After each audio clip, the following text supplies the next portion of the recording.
What is down, everybody? It's your main course, Little Pancake. Welcome back to a movie, a theatrical presentation of the Philippines. The endangered Philippines. They need our help.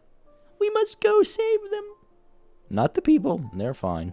Today, we will be going on a journey through many species of endangered and interesting animals and some plants. Sit back, relax. This is a long one. Yes, these are videos that I've made before, compiled into a movie. There is a secret in the middle that I'll be recording in a minute. So if you have already seen them, thank you so much for watching. You've seen this before, except for that secret in the middle. I appreciate the support if you already watched it. If not, you're in for a treat. This is going to be everything compiled into one video, all in one place. You don't need to go anywhere. You can get your popcorn, you can get you a little blanket, you can get snuggled up, and get you a Dr. Pepper too, bud. Hashtag not a sponsor. Smash the like button, subscribe, and I'll talk to y'all at the end. We are talking about the Tamaraw. I hope you are excited. I sure am. Let's get into it. The Tamaraw is a small buffalo belonging to the family Bovidae, so same family as cows. It is endemic to the island of Mindoro in the Philippines, and it is the only endemic Philippine bovine. Which kind of makes sense, because the Philippines are a bunch of islands, and islands aren't typically where you find large mammals, They are believed to have once thrived on the larger island of Luzon and across the Philippines. They once had a much greater range, or so they say. And even on the island of Mindoro, their range used to be a lot larger. It used to spread through the entire island, but now they're only in a few remote spots on the island. It is, in fact, a critically endangered species. So that's not great. It is the second largest native terrestrial mammal in the Philippines, which kind of goes on to what I said, that islands aren't conducive to large mammals. The largest mammal is the caraballo. I might be pronouncing that wrong. So the Tamaraw was originally described, so observed and taken note of, in 1888 by a French zoologist, Pierre-Marie Huade, who gave it the name Anoa mindorensis. In 1958, they were like, this French guy didn't know what he's talking about, and they moved it into a subspecies of the water buffalo, Anoa bupalis. And then again in 1969, they were like, wait a second, we messed it up.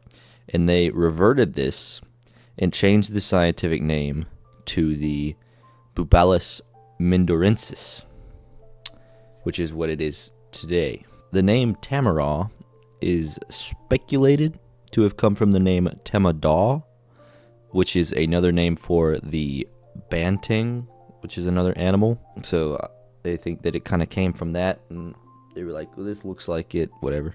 Tamaraw also goes by different names depending on where you are in the Philippines, I suppose, such as Tamaraw, and Tamaraw. I don't know if I said any of those right, but that's kind of the history of the Tamaraw, the overview of what it is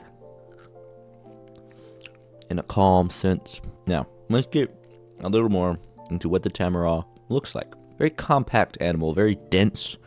It's got like a heavy-set body with 4 legs, which is nice. They have cloven hooves, which is, typical, with a small head and a really short, thick neck.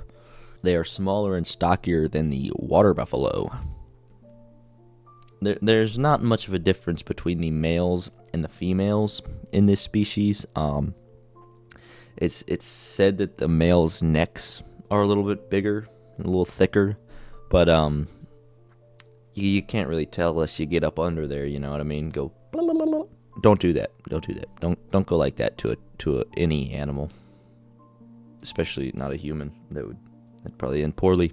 The shoulder height is about 39 to 41 inches, or 100 to 105 centimeters, and then the body length is about 7.2 feet. Pretty long for that height, you know. That's a long animal, and they've got about a 24-inch or 60 centimeter tail. So you're imagining that size. They weigh typically between 400 to 660 pounds. So pretty dense animal, you know. And all of these measurements are for the adult Tamaraw, mature specimen. They have white markings on their hooves and inner forelegs, and most Tamaraw have a pair of grayish stripes that go from their eye to their horn. So like their ears are roughly 5.3 inches long, 13.5 centimeters for the weirdos across the pond and everywhere else in the world. The males and females have horns. They're kind of like a V-shaped horn, which is a very interesting horn growth. The horns are, as I was saying about being weird, they're like triangular at the base of the horn, and they're kind of flatten out across the head, and they rub their horns a lot, so the like outer surfaces of their horns are kind of worn out and rubbed down a little bit. And the horns are typically 14 to 20 inches long, so fairly long horn, 35 to 51 centimeters. Now, where are you going to find this Tamaraw? Where do they live? What do they like in their habitat? Pretty limited habitat because they're critically endangered. It's thought that they preferred tropical highland forests. They liked that thick brush so they could kind of sneak around and dip and dart. But they also liked being near a nice open field they could graze in and enjoy time with the in-laws.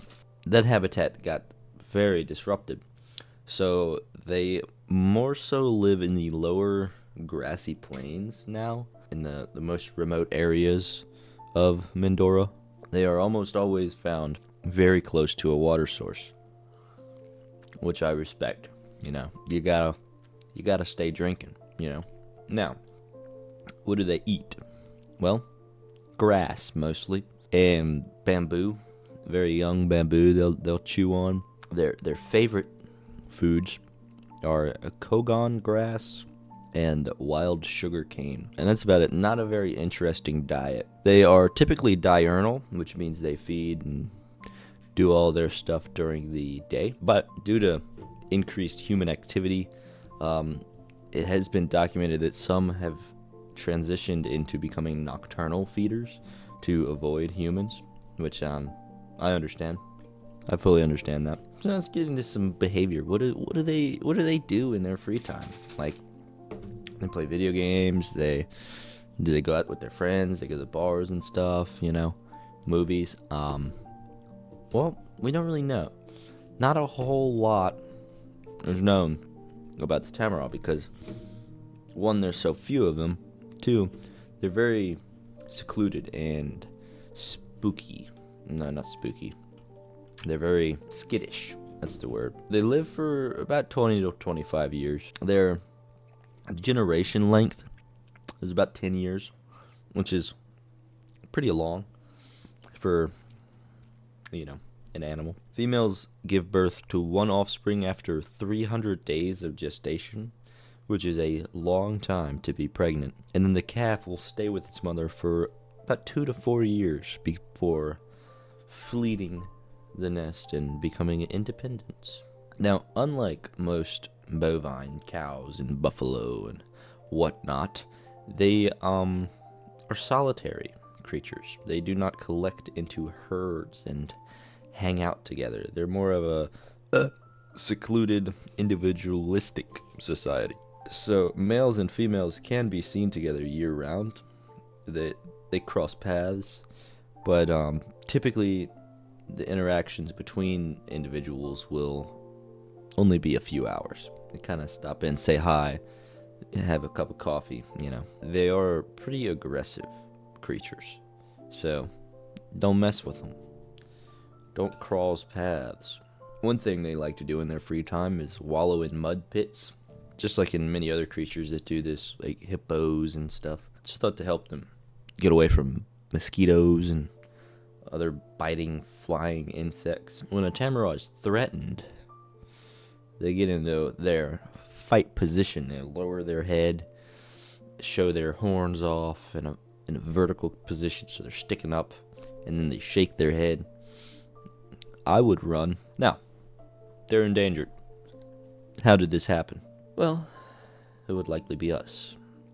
So these creatures used to be thriving, and this is because before around 1900, most people did not settle on the island of Mindoro because there was a malaria strain on that island that was very deadly, and people didn't frick with that.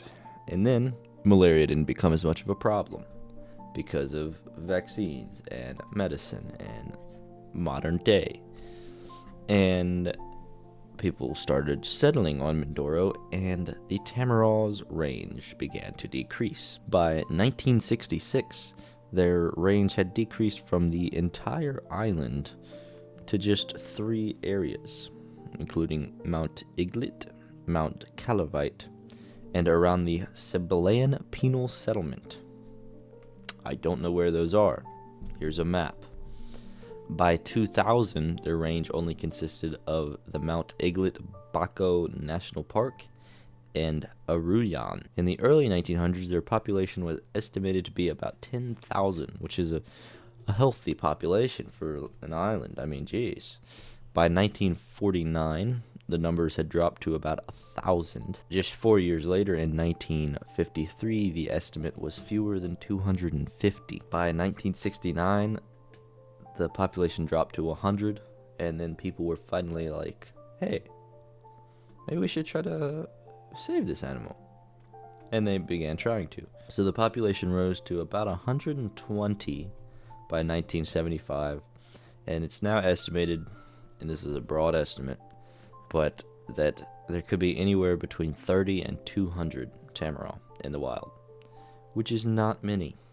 That's not many at all. What are they doing about it? How does the public feel about it?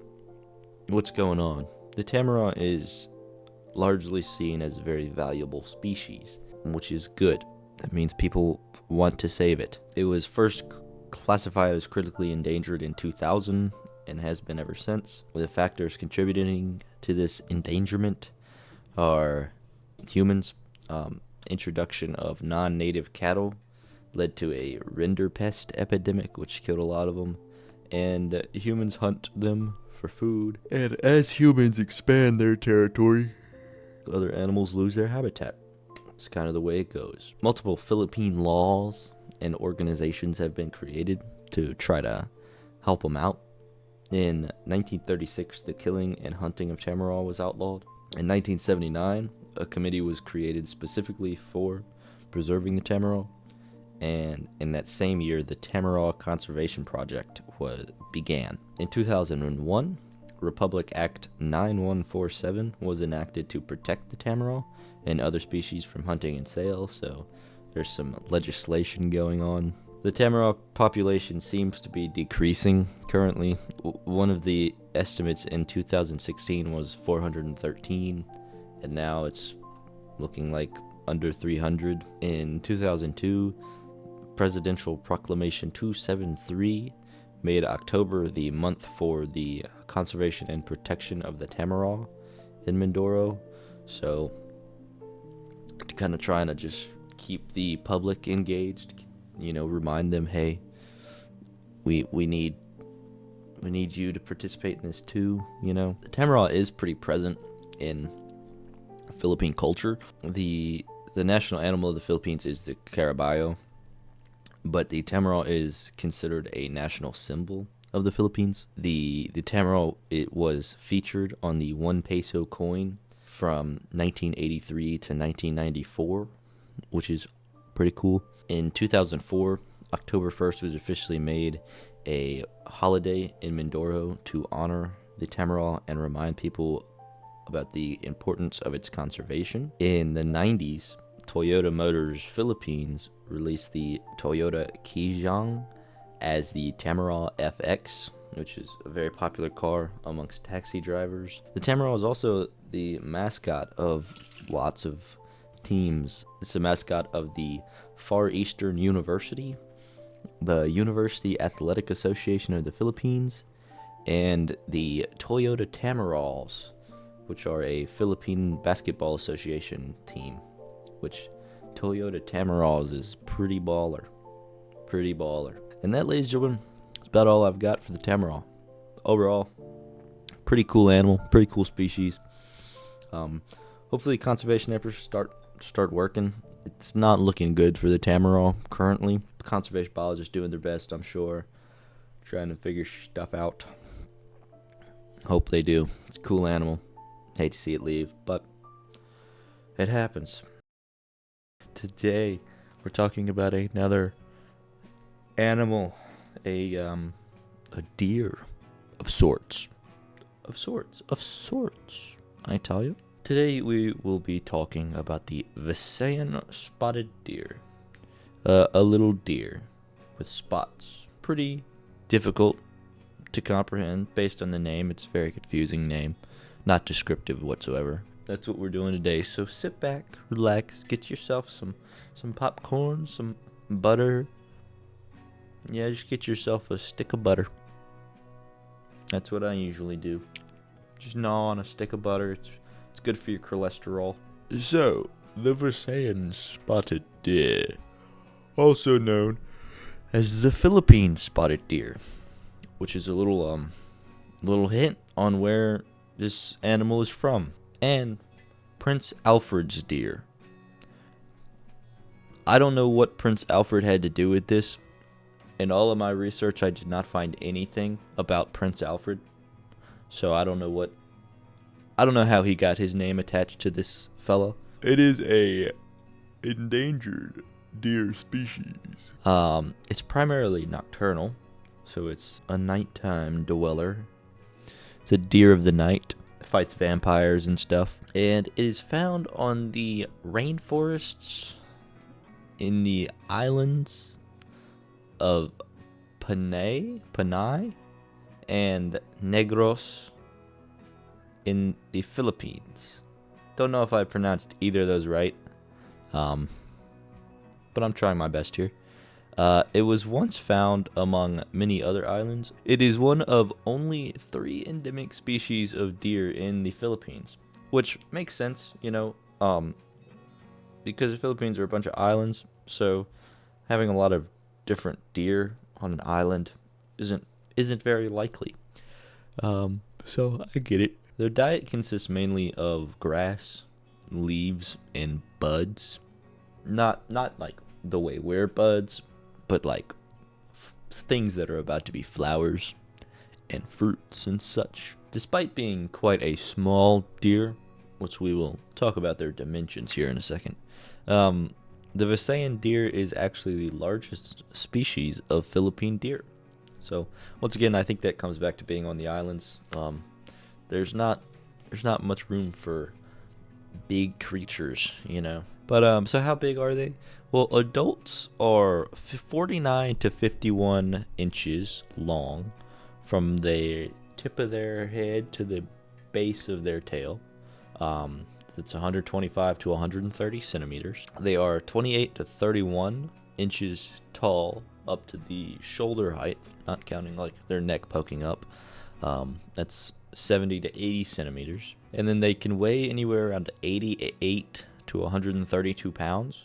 So 40 to 60 kilograms. So yeah, they are not a very big deer. I mean, living in the eastern coast of the United States, the white-tailed deer is really the only deer around here. And it's a little bit bigger than that. Not that much bigger, to be honest, but it is bigger for sure. And those are all measurements for adults. They have a distinctive A pattern of beige spots in a dark brown coat, which the A pattern was not clear to me when I was looking at pictures. Maybe you'll catch on. Maybe I'll see it when I'm editing. But supposed A pattern, cream colored underbelly. So not quite white, but you know, getting there. Maybe it's just dirty. That's possible. That's very possible. And their eyes are rimmed with a pale whitish fur. Males are typically a little larger than females, and they have thick, bumpy, kind of short antlers.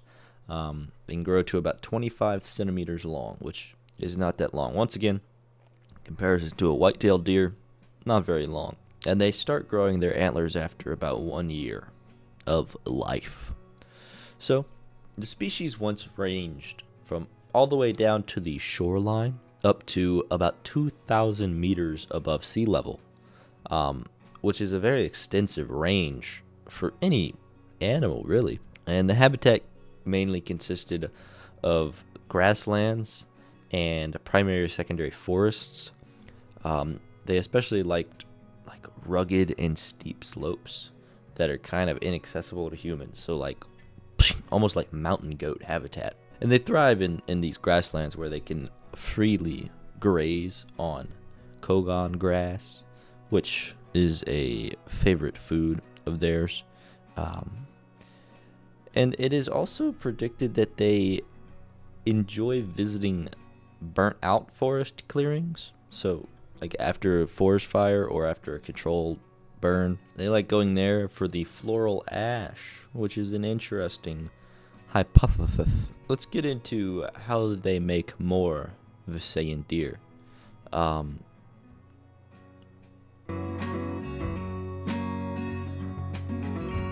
They have no specific mating season, which is odd. So they breed year-round. They haven't been able to find a pattern, I suppose. In order to attract females, males use a kind of a roar of a call, kind of not like that, but you get the idea. So that's used to attract females, maybe to assert dominance over other males as well. Kind of let them know, hey yo, this is my territory. And it is expected that only one calf is typically given birth to. There isn't enough really evidence on this to give a concrete answer, because especially in the wild, seeing the deer is rare enough, seeing a calf is very rare. And then they've done some captive breeding, so one calf is most likely the norm. Gestation lasts around 240 days, so it's a long time to have someone inside of you. And weaning takes place about 6 months after the calves are born, which that means that's when they stop drinking their mom's milk. I don't know why I did that. And they are considered mature after 12 months, so they're quick and to the point. Lifespan in captivity is about 20 years, and wild lifespan is unknown. Now let's get into kind of a more mellow area of the deer. Things aren't looking good for our boy. So the deer is fully protected under Philippine law, so you're not supposed to kill it or trap it or molest it. The main cause in their drop of numbers is thought to be hunting and habitat loss from logging and different agricultures. And so that's thought to be what really dropped them down. The deer still survive in protected areas in Mount Canlaon National Park, North Negros Forest Reserve, South Candoni, and West Panay Mountains. So they've still got a few areas that they're thought to be living in. The Philippine Spotted Deer Conservation Program was set up in 1990 to help with the conservation of the species. They have been working on figuring it out. There are some captive Visayan deer in the Mariit Conservation Center in Panay. There are 2 breeding centers around Negros, and then there are multiple European zoos that have Visayan spotted deer. And there are some people doing that. The Silliman University Mammal Conservation Program has been involved in captive breeding programs since 1987, so they've been working to to try to increase the deer's numbers through breeding. But some of the deer bred in the program have been successfully released back into the wild. And in 2013, there were reports of sightings of the deer in the southern Candoni region, which would indicate that captive breeding releases have been somewhat successful, which that is a very good sign. Don't know if it's too little too late, but at least it is good. Now, I mentioned hunting before as one of the reasons that they were going down. So this consists of subsistence hunting for natives. So, they got to eat. They see a deer. I don't blame them. Venison sale and trapping for the pet trade have contributed to the dwindling numbers, which I don't know who has a deer as a pet. That's odd. I mean, going to the pet store and buying a deer would be odd, I feel. Also, a potential problem is crossbreeding with the Philippine brown deer, and this has been observed in captivity, but it's not supposed to be likely in nature. They don't predict it to happen in nature. It would be a problem if it did happen, because the Philippine brown deer is better off than the Visayan spotted deer. So if they start interbreeding, likely the Philippine brown deer would their genes would almost take over in a sense and weed out the Visayan spotted deer entirely with hybrids. Their population's also heavily fragmented, which does not help with recovery approaches. It's estimated to only inhabit 5% of its original range, which is nothing. I mean, it's like this much. It is listed on the IUCN Red List as endangered. It's been listed twice for some reason. It was listed in 1994 and then delisted, and then they were like, oh crap, we messed up, and then they listed it again in 1996. And when they did this, the estimate number of deer in the wild was 2,500 mature deer, and since then it is dropped to an estimate of about 300, which is quite the downfall. Thinking of all this, the chances of survival for this species is looking bleak. It does not show signs of popping back up, and they were thought to be extinct for quite some time, actually, until 2009. A group of scientists found footprints and droppings in the North Negros National Park, and that led them to estimate about 300 deer surviving on that island, and that's where our current estimate is, to be honest. That was the first evidence of living wild Visayan deer in 10 years. So, think about how many people live in the Philippines and travel to the Philippines, and so the scientists out there doing work in the Philippines. Like, there's a lot going on, and took them 10 years between sightings. That's not great. But in 2012, the first photos of the deer in the wild were taken with camera traps, so that's cool, and that might be a good sign. Sightings in 2009 and then 2012. That's less than 10 years, so they might be coming back. If you want my opinion, I think it's too little, too late. It really is a shame, but they are in dire straits, and it would cost a lot of money to get them back to a stable population. I don't see it happening. So appreciate the deer while it's here. Look at some pictures, tell your friends about it. So yeah, ladies and gentlemen, that is the Visayan spotted deer. An interesting species, a species that we might not have around for much longer.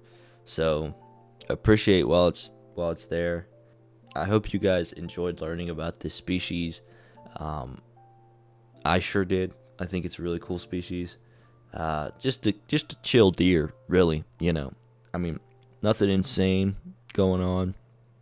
Just kind of a deer trying to make it in today's economy. You know, it's not easy. It's not. But so yeah, that's about all I got. Hey guys, little pancake here from the future, kinda, in a way. This is an intermission. This is never before seen footage. I figured I'd give you a little break, and for those of you, if you are watching this and you've seen those videos before, give you a little something new and fresh and exciting. So today, I have a Filipino snack, straight from the Philippines. I'm not even joking. Look, there's a Filipino price. 100. Focus. Want to focus? Alright, that's fine. Yeah, 139 pesos is what that says. Pesos. But yeah, these are our salted egg potato chips. Straight from the Philippines, like actually. And we're gonna do a little miniature trying things, if you guys remember that from back in the day. And we're gonna test this out. Talk about Filipino animals. Let's have some Filipino potato chips. Salted egg is such an odd flavor. They smell weird. They smell whack. I'll tell you that. They do have a little moisture packet, which is a nice touch, I suppose. It smells weird. I don't even know how to describe it. It smells like a funky potato chip, kind of. Like, it doesn't smell like an egg, which I guess is a good thing, right? All right, let's get into it. Salted egg, stips, chips.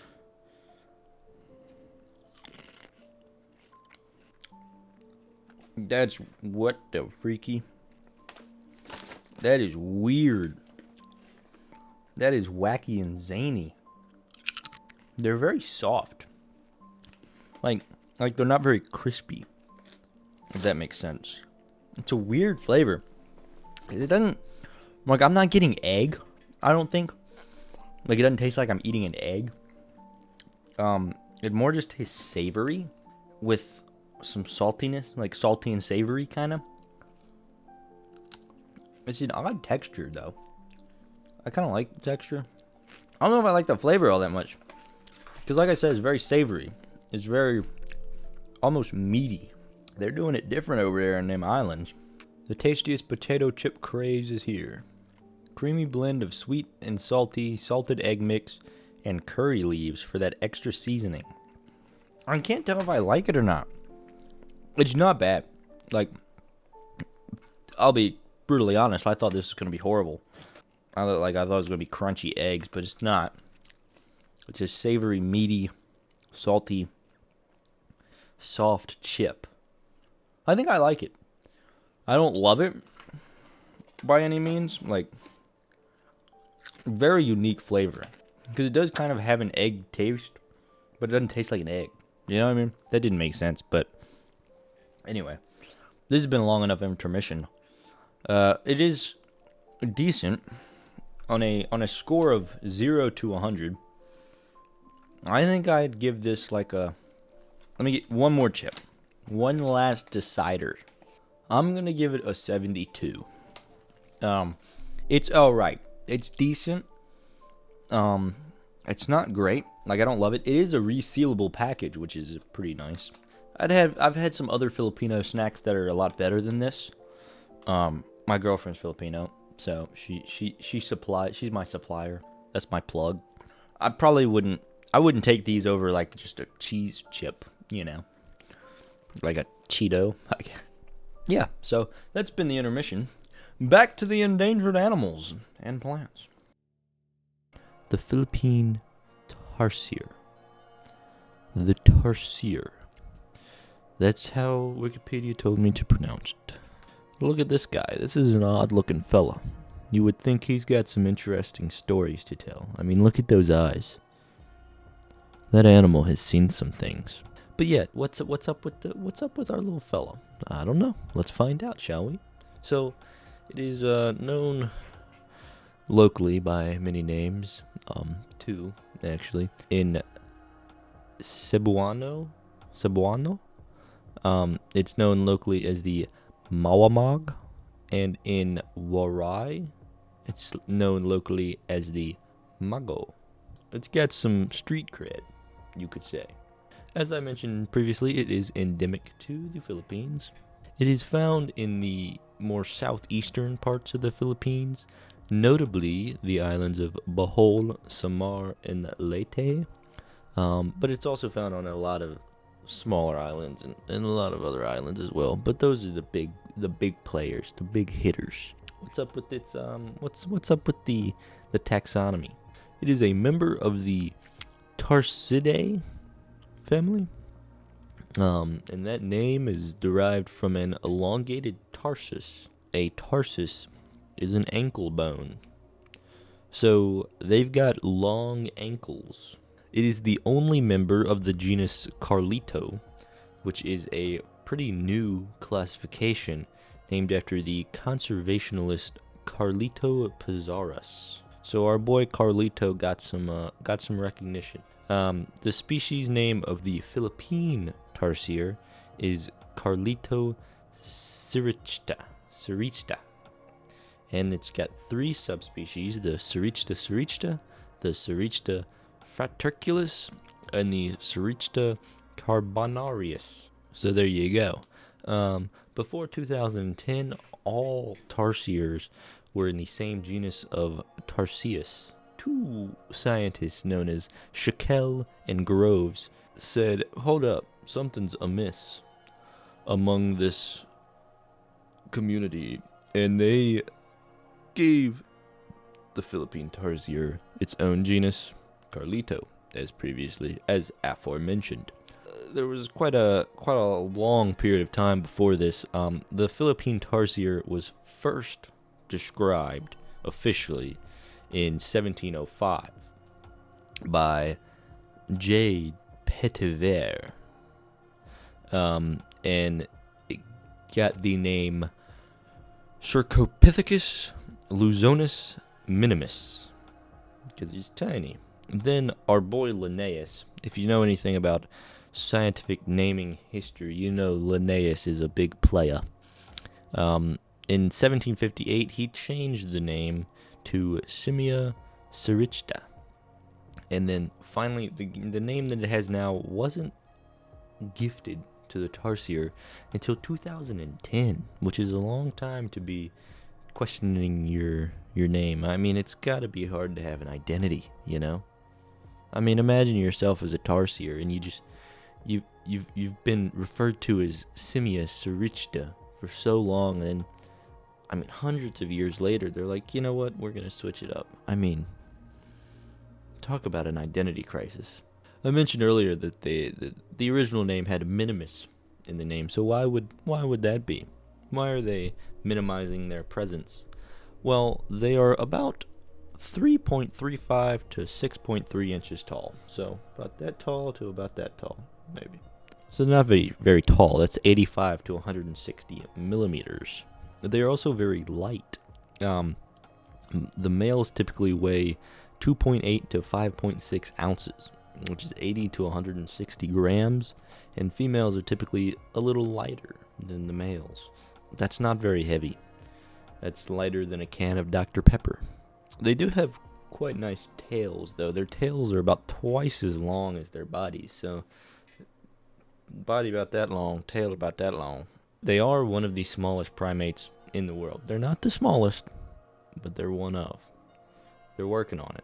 They're about the size of a human fist. So about that big. So, I mean, not quite as big as a can of Dr. Pepper. You know what I mean? Maybe a little thicker, but they're pretty small. They're pretty small. Female tarsiers actually have multiple pairs of breasts. So do with that information what you will. I'm not sure how it could be relevant to your life, but I'm sure that'll help somebody out someday. And there's really no reason for this. Only the pectoralis set is functional. So only the ones on humans that are functional on tarsiers. But they've got extras. I guess it's just for show, you know.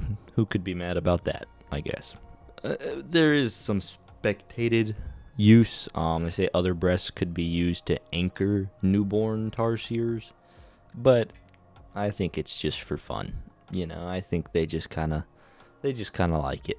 Babies are born with fur and their eyes open. They are born ready to go. They come out and they're like, "What's up? Where am I? Who are you? Where's food? Which one of these boobs do I need to suck on?" Anyway, it's got to be confusing though as a kid. I mean, as a little baby, you don't even know which ones are gonna feed you. That's got to be tough. It's a tough life. Tarsier gestation lasts for about 180 days, which is very long for an animal that small. Typically, gestation is kind of a heavy correlation with animal size. A very positive correlation with animal size. But I guess not in the case with the Philippine Tarsier. Their eyes are fixed to their skull, which means they can't do this.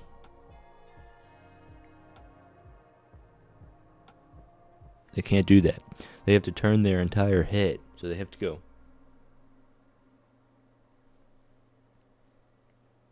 like that.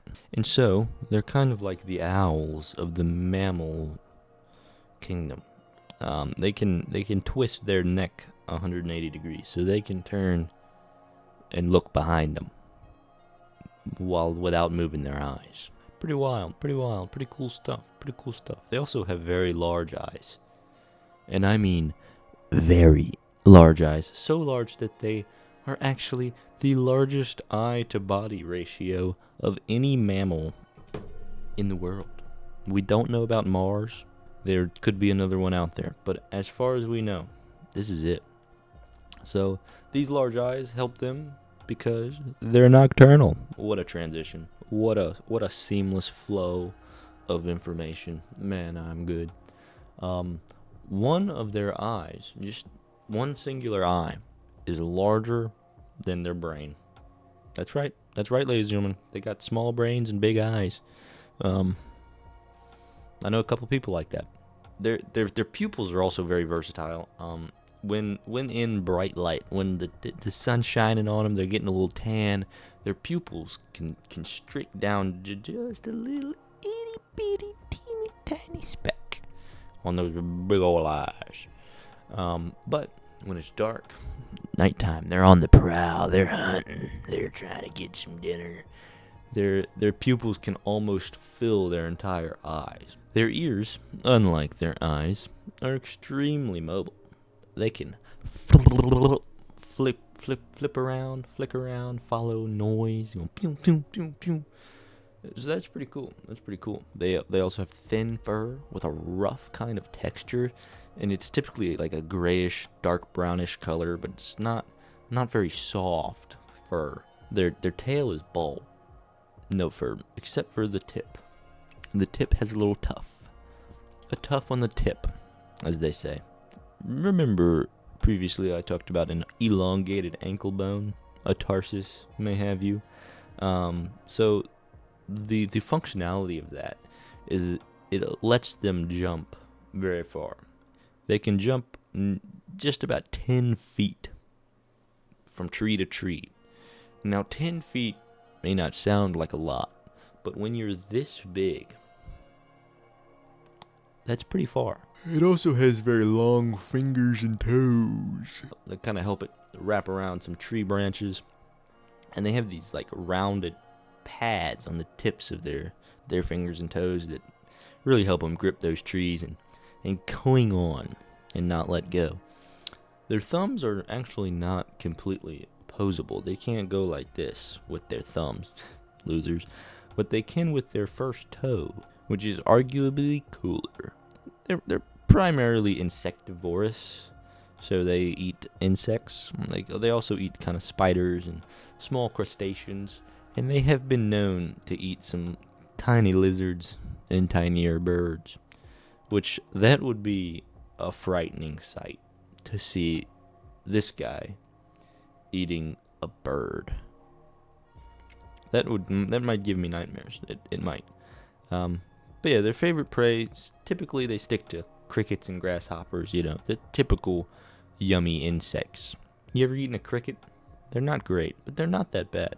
Where they live, their habitat consists pretty much of secondary forests and some primary forests.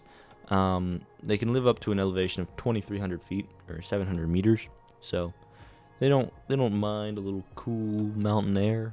They can also be found in tropical rainforests and denser vegetation like tall grasses and bushes, bamboo, stuff like that, where it's kind of hard for predators to get through. And they typically perch up in trees about 6 foot 7 inches off the ground, about 2 meters above the ground. So they're not up in the tippy tops of big towering trees, but they don't stay too close to the ground. It's gonna take a tall guy to look at one in the eyes. Recent research, this is pretty darn recent, shows that males have a range of about 15.9 acres, which is a pretty big range for such a small creature.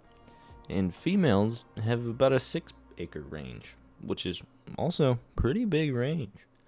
And they're very territorial, and they can fight to the death over territory, which this little guy should not be fighting with anyone, especially not to the death. But here we are. Males and females are pretty solitary, both of them. They cross paths occasionally at nighttime when they're out lurking for something to eat, but pretty typically they stay to themselves. Sleep during the day in kind of dark hollows, dense bushes, dense forests. You're not gonna just stumble upon one in the daytime. Very active at night. Very good at avoiding humans, though. It's hard to find them. It's hard to stumble upon a tarsier. Something very interesting is, I guess this should have been a little bit previous in the video. I placed it wrong on the document, but they can be polyamorous or monogamous. Populations have been found with both traits, which is very odd. Typically, a species is one or the other. You don't see certain populations sleeping around and certain populations being faithful. It's usually across the board, but not with these guys. Very interesting. Very interesting. Their vocalizations, they have 3 distinct kind of calls. A loud call, which is just like loud, and then they have more of a kind of like a yell, and they have more of a soft bird-like sound, which is thought by scientists to express contentment, express happiness. You catch a nice fat juicy cricket, you might do a bird sound. They can also do a chirping sound, kind of a locust insecty kind of sound. And this typically happens when multiple tarsiers come together and they're hanging out. So maybe it's more of a social noise. They can also vocalize in the ultrasound frequency, which we can't hear, but it's thought to communicate distress, and is typically done by infants. It's also made by males during the mating season to spread word that they are ready. They also communicate through scent from their circummoral gland, which females use to mark their mate. So, kind of like a girl drawing a heart on your hand with a Sharpie. It's like, this one's mine. And then males mark their territory, typically with urine, like a lot of mammals. So, there you go. The female estrus cycle lasts 25 to 28 days, and mating season is from April to May, which is pretty cool. That's a nice springtime babies. Females typically only give birth to 1 offspring, which does not add up with the multiple boobs. Newborns typically immediately know how to climb branches and start leaping to and fro in less than a month after being born. So they are fast to it. They breastfeed for about 2 months, about 60 days. They don't stick around for too long. And then they're sexually mature after 2 years. Now, let's talk about its relationship with humans. It's kind of conservation status. It's conservation status. It's listed by the IUCN as near threatened, and the US ESA as threatened. So we're not in endangered territory yet. We're not like panicking, but it's kind of trending that direction. There is a tarsier sanctuary located in Karela, Bohol, and it preserves an area of about 75,000 square feet in a natural forest. It's run by the Philippine Tarsier Foundation. It's estimated by the Philippine Tarsier Foundation that about 700 tarsiers remain on the island of Bohol. So it's only one island. 700 is not a lot. The numbers of population have been dropping pretty steadily due to expansion of humans, chopping down a lot of Philippine forest. And there is not much threat from hunting. Indigenous tribes and indigenous peoples do not hunt the tarsier because they are scared that it brings bad luck, which I understand. I mean, looking at it, I see their point. And they also have pretty much no natural predators. I'm sure, if a tiger sees one just sitting there, he might just, munch it, but no real natural predators. One problem is humans keeping them as pets. That's not good. So they do really poorly in captivity. And their lifespans can drop 50%. So in the wild, their lifespan is about 24 years. And when put in captivity, these can drop to about 12 years in certain situations. They do not do well. They have even been on record committing suicide in captivity due to touching loud noises and trauma caused by this. They do very poorly when put in a cage, which I don't blame them. I think I would as well. So don't keep them as a pet. This is a public service announcement. Don't put a tarsier in your bedroom. They have been a nationally protected species for a while, since 1991, thanks to Republic Act number 7586. That Republic Act also mandated some sanctuaries to preserve the species, and it's been well protected. Hopefully, we can keep this stable population. Hopefully, we don't see very many decreases, but only time will tell. The policies in place to protect them, we will see how humans respond and respect the creature. There's not really that much we can do. We can educate people. We can spread the word. You could donate to the Philippine Tarsier Foundation, maybe. I don't know. I haven't looked into that. But mostly, we just have to rely on the rich and powerful and hope they do the best they can. Which is kind of bleak, but things are looking fairly good for the tarsier. Sit back, relax, and enjoy learning about the Philippine Eagle. I'm not a big fan of birds being close to me. So I grew up, we had chickens. I did not like the chickens at all. I love birds in the sky, a few 100 feet away from me, just going,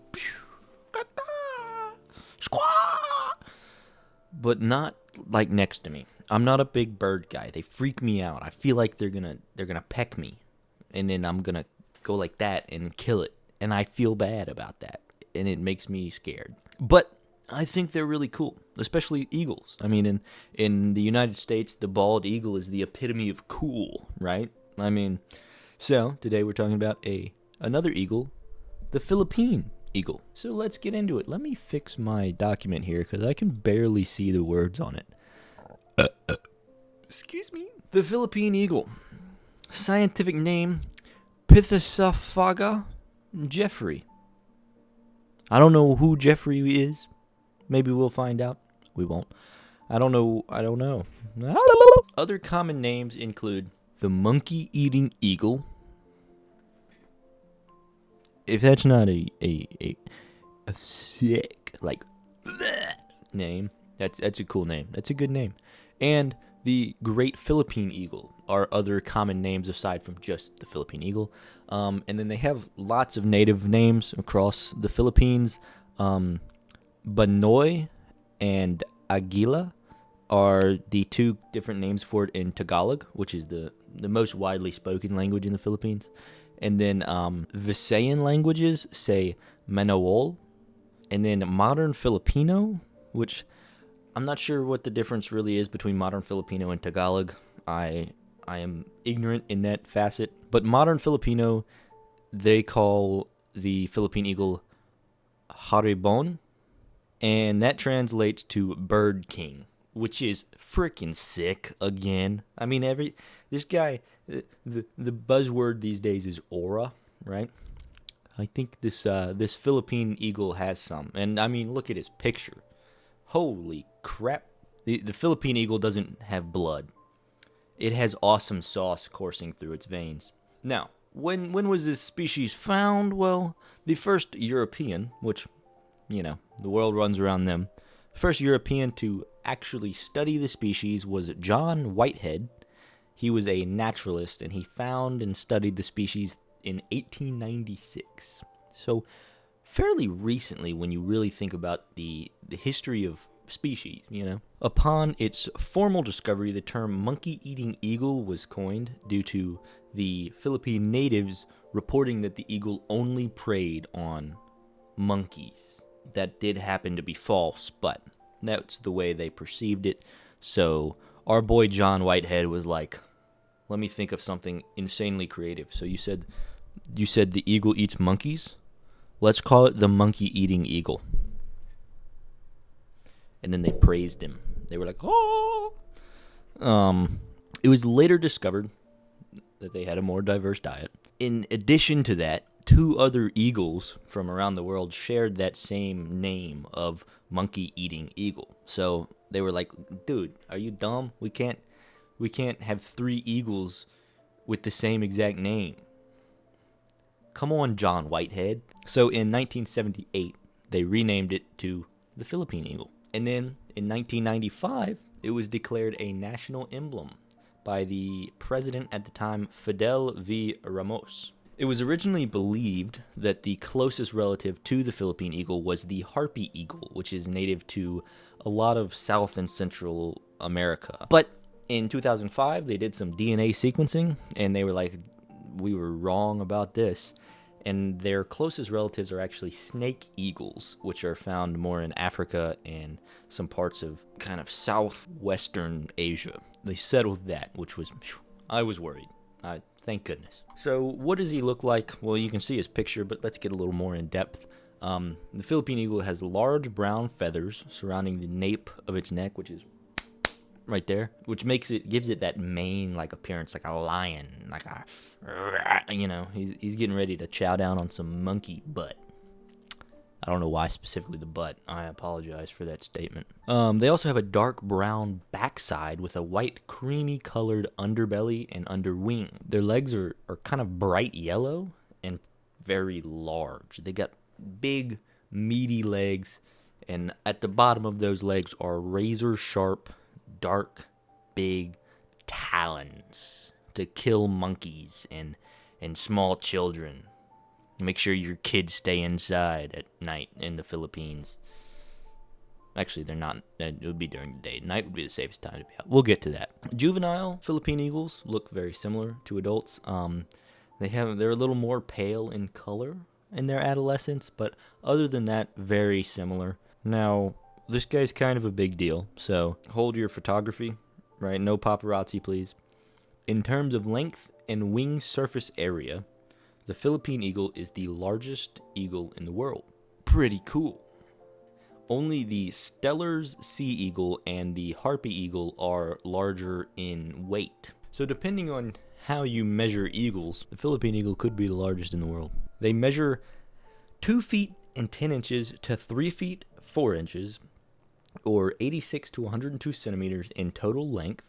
Some other studies have found average lengths up to 3.5 feet, or 3 feet 5 inches, not quite 3.5 feet, or 105 centimeters for females, which the females are typically about 10% bigger than the males, which is common in eagles and is actually a pretty small size difference compared to a lot of other eagle species sexual dimorphism. And then the longest Philippine not the longest Philippine. The longest Philippine eagle ever recorded was 3 feet 8 inches long. That's about 112 centimeters. The adult Philippine eagle weighs anywhere from 10 to 18 pounds. That's 4.7 to 8 kilograms. Little more than your average newborn baby. And then their wingspan, which I always think wingspan is amazing, because you look at these birds up in the sky and you're like, that's not that big, right? It's probably, and you look, it weighs, 15 pounds, that's, I could curl that, But then you see the stat about their wingspan. The Philippine eagle wingspan is 6 to 7 foot 3 inches. 6 feet to 7 feet 3 inches. 184 to 220 centimeters. That's big. That means, like, you're on the smaller end of Philippine eagles. If you stretch it out, it's taller than me. Or its wingspan is taller than me. That's pretty crazy. They are tied with the New Guinea eagle for the longest tarsus by any eagle. The tarsus is a kind of an ankle bone. Their tarsus is anywhere from 4.8 to 5.7 inches, 12.2 to 14.5 centimeters. So another claim to fame for our coveted Philippine eagle. Their bill is pretty big as well. It can reach lengths of 2.84 inches, 7.22 centimeters. And then on the other end, their tail can come in at up to 20 inches or 50 centimeters. I know all this stuff about the bird. Where am I going to find it? Where do I go to see this bird? I'm guessing the Philippines, right? You're so smart. You are correct.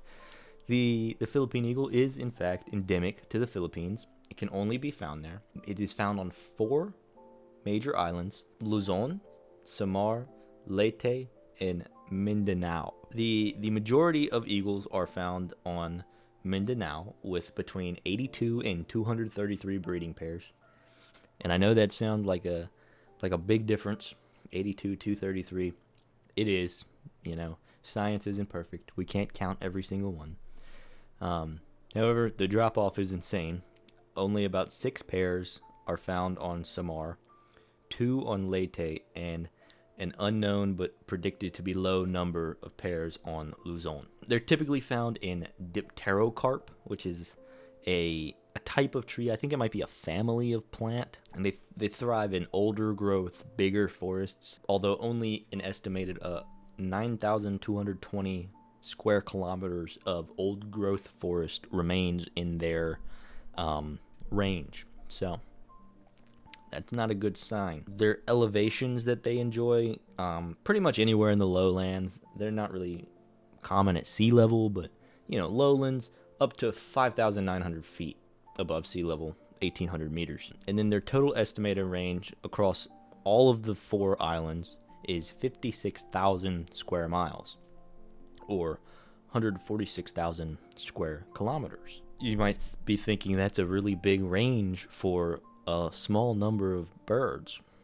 Each breeding pair of eagles requires an estimated 51 square miles of territory per pair. That's 133 square kilometers. So each of them, they require a lot of land. So now you know where to find them. What do you expect to see them doing? Well, they're gonna be hunting. They're gonna be eating with their talons. So they're very fast, very agile. They fly in a mannerism of smaller hawks, as opposed to the other large eagle species. You pair that with their eyesight being 8 times that of the human eye. They're pretty good at what they do, and what they do is kill things. So if you find some juveniles, they might be practicing. They are often seen attacking inanimate objects to practice, getting that squirrel or whatever. And then they also practice their balance a lot, because you're standing on a little tree limb all day, you don't want to fall off, right? So in order to practice balance, they'll often grip onto like tree knots and hold there.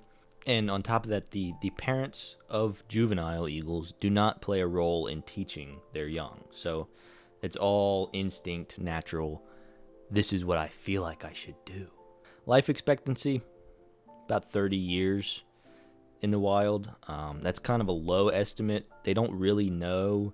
A decent amount have lived to older than that in captivity, up in the mid 40s in captivity. But usually you want to knock a few years off for the wild. So I'm guesstimating 30. And then remember earlier I said you shouldn't let your kids out at night. I redact that statement. You should not let your kids out during the day. All right, let them take their chances with the giant fruit bats or whatever. The eagles are diurnal, which means they're only active during the day. So all of this stuff coming together, the Philippine eagle is a dominant hunter in the Philippines. They have a wide variety of prey, so anything's on the table. Birds, other birds, reptiles, mammals, monkeys, which are mammals. They enjoy eating the two native species of macaques. Macaques? I don't know how to pronounce that. Macaque probably isn't correct. I'm going to put it on screen. These are what they enjoy eating. And those monkeys weigh up to 18 pounds in adulthood. So you got a pretty fair fight, right? I mean, you got 10 to 18 pound hawk against an 18-pound monkey. It's going to be tight. The largest prey that a Philippine eagle has ever been documented eating and killing was a Philippine deer, actually. And that was a big honking 31 pounds, 14 kilograms. Your kids probably aren't safe until they're like 4 or 5, honestly. I mean, it's going to be tough. They use two primary hunting techniques, strategies. The still hunting technique and the perch hunting technique. Still hunting is really complicated. They sit still until they see something that they want to eat. So they just sit on their little branch, on their perch, hang out, sit like this. And then when they see a monkey or a civet walk by, they'll swoop in and take them out. Perch hunting is a little more complicated. Perch hunting, they go to one perch, one tree limb, and then they'll kind of swoop down, slowly glide to another, and just work their way through the canopy until they find something. In some cases, eagle pairs, so a mommy and a daddy eagle, have been noted, seen cooperatively hunting groups of monkeys. So in order to do this, one will perch visibly to the monkeys to distract them. They'll go like that, and then the other one will come from behind and snatch one up. Just go boop, pluck him from the troop. Philippine eagles, they make some babies, bud. It takes them a long time. The breeding cycle for Philippine eagles is about 2 years, which is a long breeding cycle. Females are typically sexually mature by 5, and males by 7 years old. And then they mate for life. Once 2 Philippine eagles fall in love, they're locked in until one of them dies. They're monogamous. They mate for life. They're in love. But first, you got to find your mate, So courtship begins by one of them building a nest. So you find you a good spot, and you go right here, boop, build you a little house. And then a lot of different tactics are ensued upon the potential mate. Loud calling, paired soaring, so they'll go whoo, whoo, see if they're compatible, kind of like synchronized swimming. Oftentimes the male will be seen chasing after the female and then jumping on them. And then they'll also do something called mutual talon presentation, so the male will hover, and then the female will kind of flip upside down, and they'll go toot, toot, toot, toot, toot, kind of clink their talons together. And then they're like yes, or they're like no. And if they agree to court, the bird that did not make the nest will bring nesting material to the already completed nest. And then they start getting at it, bud. And they will go repeatedly on the nest, on nearby perches. They go to town, buddy. And this typically happens in July. Is typically when they breed. This varies based on which island you're on, how much rain they've had, how available prey is, how hungry they are. And then the finished nest is lined with green leaves, which is very nice. The diameter of the nest is typically about 4.9 feet or 1.5 meters. And then nests are made very high off the ground. They're made typically at least 98 feet or 30 meters above the ground. So they are up in them trees, bud. Eagle pairs typically reuse the same nesting site for multiple generations. Now the females, they have it rough. 8 to 10 days before they lay that egg, females contract something called egg lethargy, which means that they do not eat, they drink very little, they droop their wings, they look all sad, they don't hunt, they don't do anything for 8 to 10 days, and then they poop out an egg. Sometimes 2, but usually 1. And then the egg is incubated by both sexes for 62 days. Males typically don't do as much as the females. What's new? They feed the chick for about 20 months is how long they take care of the chick. Both parents contribute to the feeding. Some observations have been made of the parents shielding their little eaglet from rain and intense sunlight. And then the little chick will fledge from the nest after 4 to 5 months. So it'll start flying around and getting active. After 20 months, the parents will kick him out. Yep. Get out of here. Get a job. Generation length is about 18 and a half years, which is very long. As I mentioned before, the adult eagles are the top predator. They do not have any natural predators. Neither do the chicks. Funnily enough, nobody is brave enough to go try to kill one of those chicks when mommy and daddy are swooping around looking like they do. Getting into the less bubbly, sad part of this video, the Philippine Eagle was declared critically endangered by both the IUCN and BirdLife International in 1994. At the time of that declaration, their population was estimated to be about 180 to 500 eagles. And that has not really changed.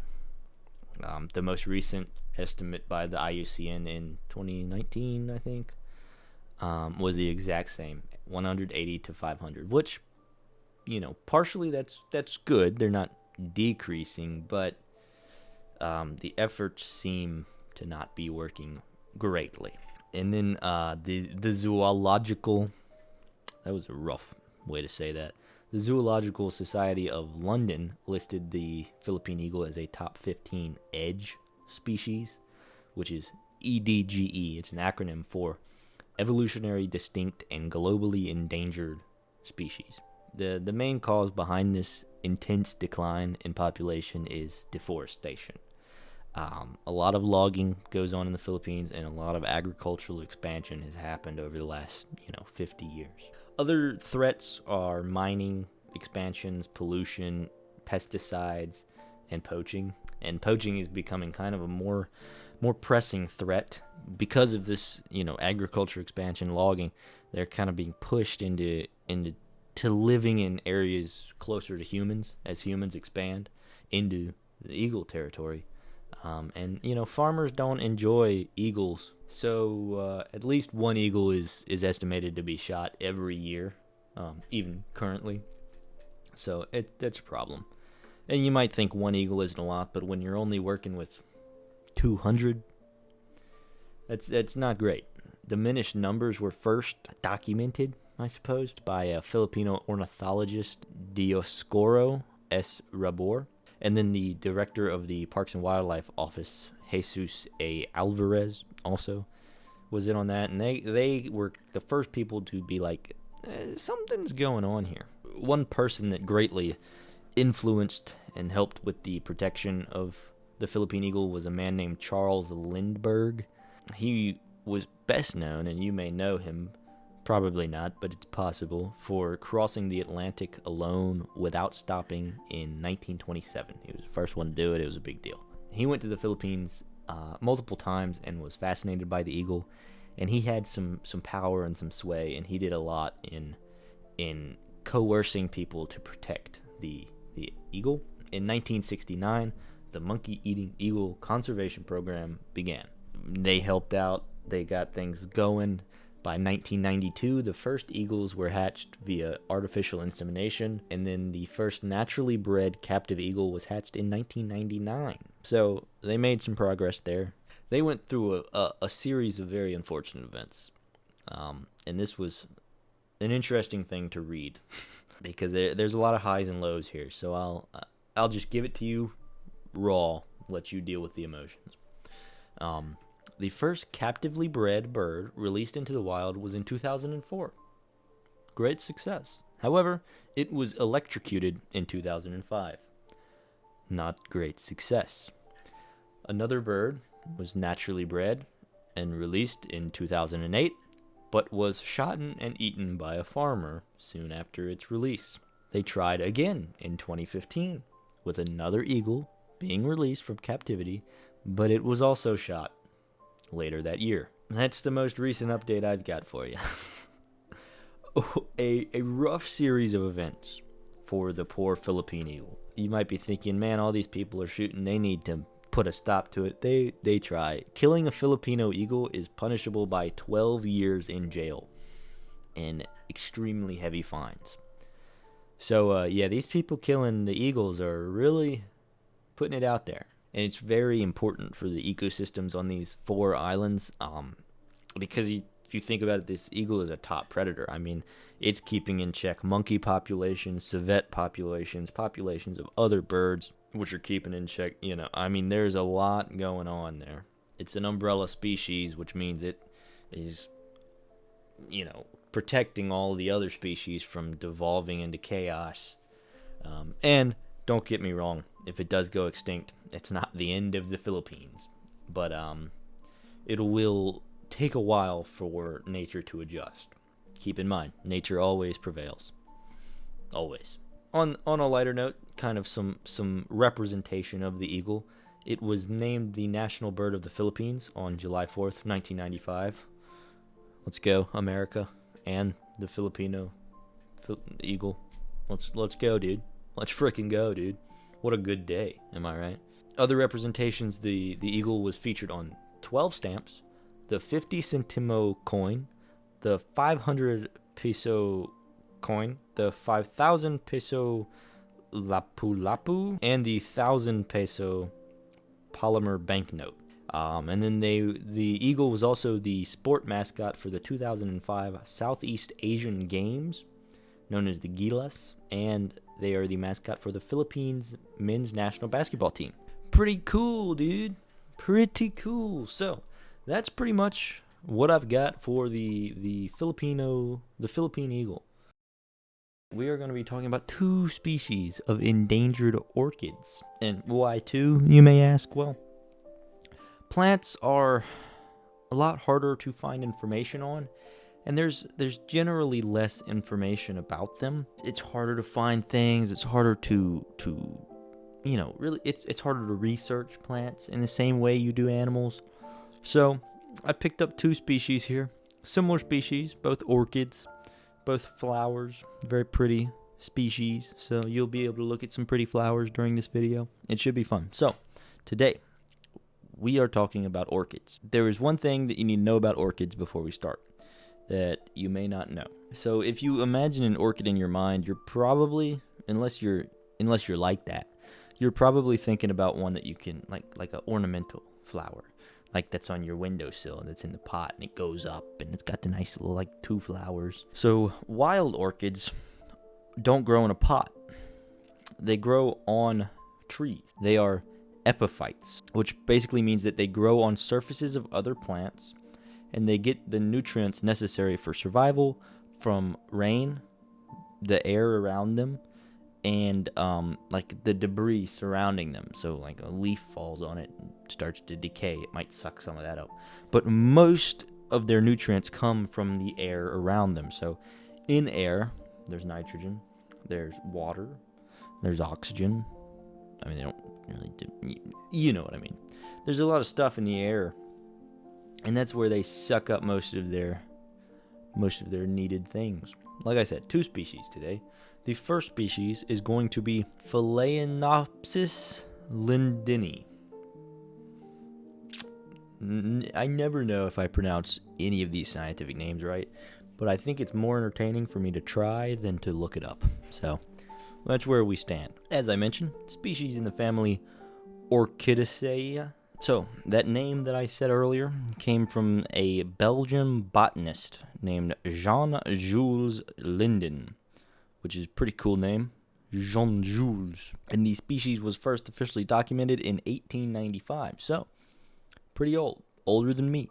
Older than you. As I also mentioned, it's a Philippine orchid. It's endemic to the Philippines, and it is specifically endemic to the island of Luzon. Very small range of area. Their habit consists of subtropical and tropical lowland forests, so they're not a huge fan of extreme altitude, and they like a moist environment. Like I said, they get a lot of their nutrients from moisture in the air, so they can't live in an arid environment. Their favored elevation is between 1,000 and 1,500 meters above sea level. So high up there. They're not on the beach. So they're high up there, but they're not top of the mountain. You feel me? They also grow best in shaded areas, so you're not going to see them on the tops of trees. You'll see them down on the first couple of branches under the canopy. And they are an endangered species, as according to the IUCN Red List. Bink. The main threats to the species are habitat loss, which is a really common threat to every endangered species, just about. That's the human effect. That's what leads to most species becoming endangered, is just humans spread. Their population grows. We don't grow up. We're not going to reach the moon.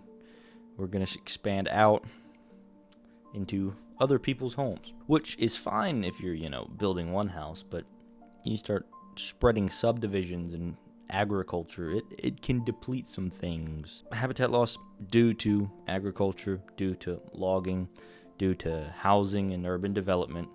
It spreads across these islands and takes over a lot of land. But on a happier note, let's talk about the flowers. I love pretty flowers. I'm a big fan of flowers.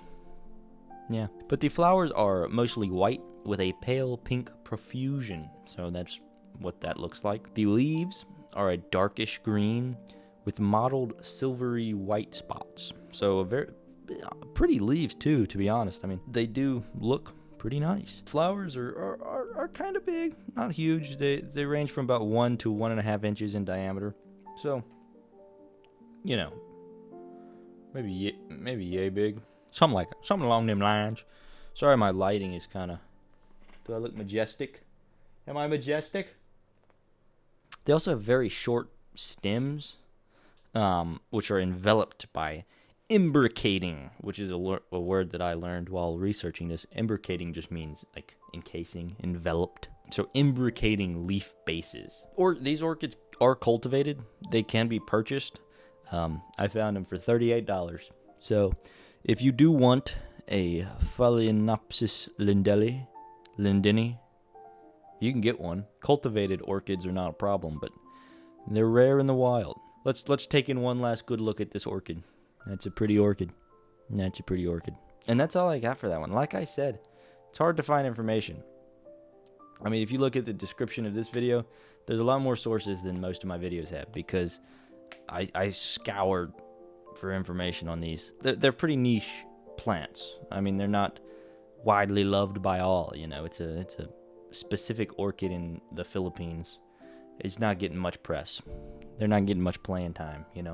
And the next orchid on our list is Dendrobium schwetzii. This is, once again, another orchid. It is often referred to as Schwetzi's Dendrobium. You would think that it was discovered by a guy named Schwetzii, but it was first described by a British botanist named Robert Allen Rolfe in 1911. I couldn't figure out where the Schwetzii came from. It is a species of orchid endemic to northeastern Mindanao in the Philippines. So a very, very small range for this poor guy. Not just Mindanao, but northeastern. They couldn't even give him North Mindanao now. Mindanao. northeastern. So, and this one is not classified as endangered. It's classified as critically endangered on the red list. Same as the last orchid. Main threat is habitat loss, and then in addition to that, over harvesting was also listed as a big threat to this species. So people are not really anymore, but when they were in the swing of things, they were picking these right off the trees up in northeastern Mindanao and shipping them off. It led to the decline. Critically endangered, not very many of these left. They're hard to find, very rare in nature. They grow, I'm pretty sure 300 meters is about where they are best, is what I saw. They bloom in the fall and winter months, so pretty good.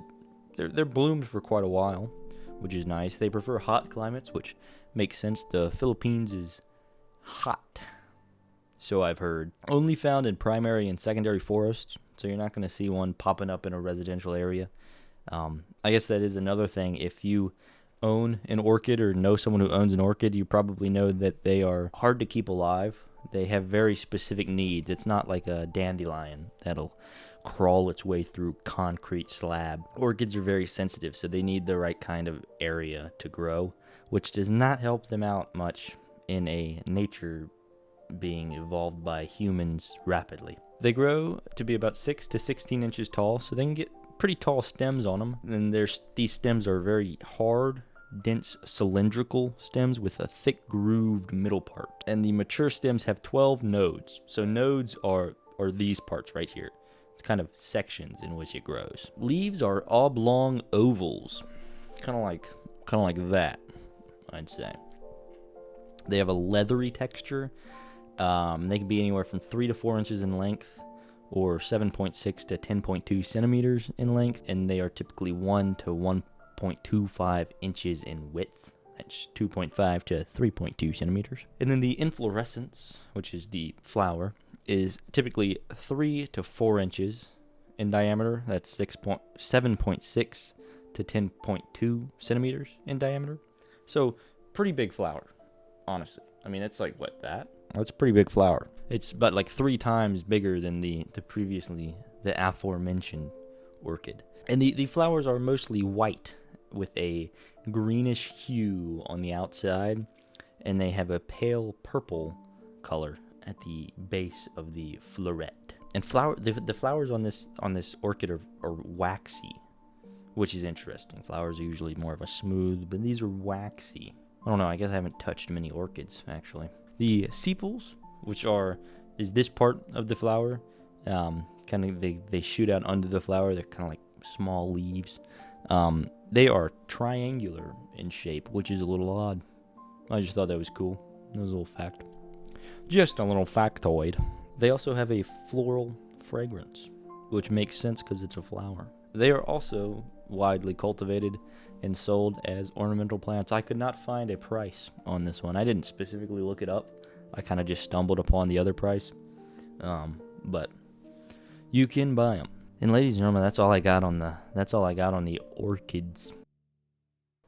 Haha. Whoa, it's the end. I hope you guys enjoyed this little movie compilation, what have you. Once again, smash like and subscribe if you did enjoy this. I really enjoyed making it. I want to do more like this. If you did enjoy this compilation or any of the videos in this series, let me know. It would be a great help to see if you guys are enjoying these videos. I really am enjoying making them. I love animals. I'm passionate about conservation. I'm passionate about scientific communication, and this is everything in one. And I'm passionate about YouTube. So, ho ho. But yeah, I hope you guys enjoy this. Tell your friends about it. Spread the word. Spread the joy. Spread the Lord. And have a wonderful rest of your day. Make someone else's day better if you can. And I will see all of y'all later. Snack time, snack time, snack time.